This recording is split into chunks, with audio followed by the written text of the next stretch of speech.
Bonjour, vous souhaitez donner accès à Eva à un de vos collaborateurs ou simplement vous souhaitez lister votre collaborateur dans vos plannings. Alors je vous montre comment faire. Premièrement, vous allez vous rendre dans l'onglet collaborateurs en bas à gauche de votre menu.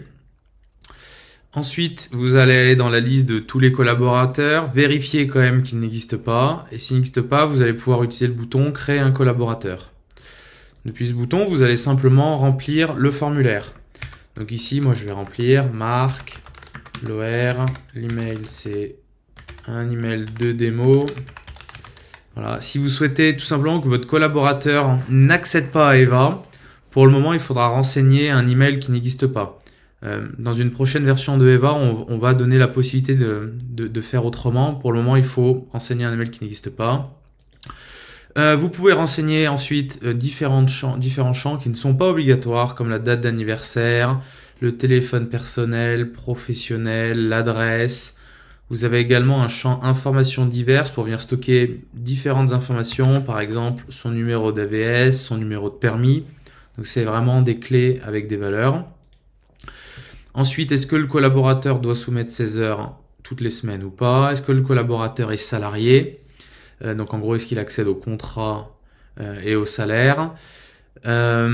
Ensuite, on va se retrouver avec la date de début de contrat. Donc moi, je vais mettre par exemple le 0 à 11. Donc là, il faut mettre la vraie date de début de votre employé. La date de fin de contrat, donc s'il n'y a pas de date de fin, donc un contrat à durée indéterminée, vous mettez simplement, vous laissez le 31/12/2099. Ensuite, les accès. Donc nous, chez Eva, nous avons à l'heure actuelle 4 accès. Les accès dits production. Donc les employés de production auront uniquement accès à l'application mobile, ils n'auront pas accès au site web. Et ils verront uniquement ce que vous leur donnez. Donc ils auront leur planning, ils pourront voir les chantiers sur lesquels vous les avez nommés responsables, ils pourront voir leur bon de commande, leur note de frais, mais ils pourront pas voir les objets des autres. Ils pourront quand même voir le planning de l'équipe et les employés de l'équipe également. Ensuite, on va avoir le côté bureau technique, donc un niveau au-dessus. Le bureau technique va pouvoir voir tous les chantiers, toutes les offres, etc., mais il ne verra pas les finances globales de l'entreprise. Il pourra voir les finances d'un chantier si vous le nommez responsable de ce chantier, ou il pourra voir les finances de tous les chantiers si vous cochez la case accès aux données financières du chantier. Ensuite, nous avons le rôle comptabilité. Donc ça, c'est pour votre fiduciaire qui aura accès aux notes de frais, aux factures d'achat et aux factures clients. Et ensuite, on a le rôle administration. Donc là, c'est le rôle qui permet de tout voir, de tout consulter, mais vous pouvez quand même affiner. Vous pouvez avoir des administrateurs qui n'ont pas accès au RH, qui n'ont pas accès aux notes de frais, qui n'ont pas accès aux statistiques. Il suffit de décocher les cases. Voilà. Donc moi, pour cet exemple, je vais créer par exemple un bureau technique. Vous pouvez sélectionner le manager. Ensuite, vous allez pouvoir sélectionner donc le temps de travail hebdomadaire. Donc ça, il faut vraiment mettre le temps qui a été saisi sur le contrat de travail, le nombre de jours de travail. Ensuite, vous avez le temps de travail mensuel. Donc ça, c'est plus une indication. C'est utilisé par la CCT notamment.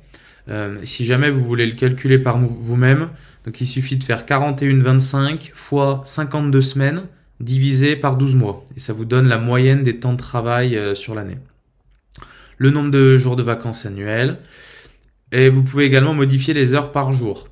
Donc si par exemple votre employé fait que des vendredis, enfin travaille toute la semaine et mais pas le vendredi après-midi, vous allez par exemple saisir donc 9h le lundi, 9h le mardi, 9h le mercredi, le 9h le jeudi, et le vendredi vous allez pouvoir saisir 5,25 et vous vérifiez, vous avez bien un total à 41,25. Et si le vendredi du coup c'est uniquement une demi-journée, vous venez cocher que c'est une demi-journée. Et ainsi, nous, dans Eva, on va pas sortir d'alerte sur la journée du vendredi de cet employé. Voilà. Ensuite, vous allez pouvoir saisir donc le salaire brut, incluant le 13e mois et les charges salariales. Donc, admettons que voilà, ça va être 5000 francs. Vous allez pouvoir ajouter des charges employeurs supplémentaires en pourcentage. Donc par exemple 10%, et ensuite vous allez ajouter le variable net. Donc le variable net va par exemple inclure les paniers repas. Voilà, disons 400 francs. Et donc, voilà. Donc là cet employé, je vois qu'il me coûte 5900 donc à l'entreprise par mois, ce qui représente 33,3301 francs par heure. Donc comment est-ce qu'on est arrivé à ce calcul? Donc on a divisé les 5900 par les 178,75. Voilà. Donc à vous de jouer pour arriver donc au bon coût horaire employé. Et ensuite, vous pouvez simplement donc créer le collaborateur. Et le collaborateur donc va recevoir un email dans lequel il pourra créer son compte. Donc je vous présente ici, voilà. Donc bonjour, un compte vient de vous être créé sur la plateforme, etc. Donc là, il va pouvoir donc ouvrir le lien et il va venir renseigner donc son email. Et ensuite, il pourra soit télécharger les applis mobiles pour se connecter depuis l'appli mobile ou rester connecté sur le site web.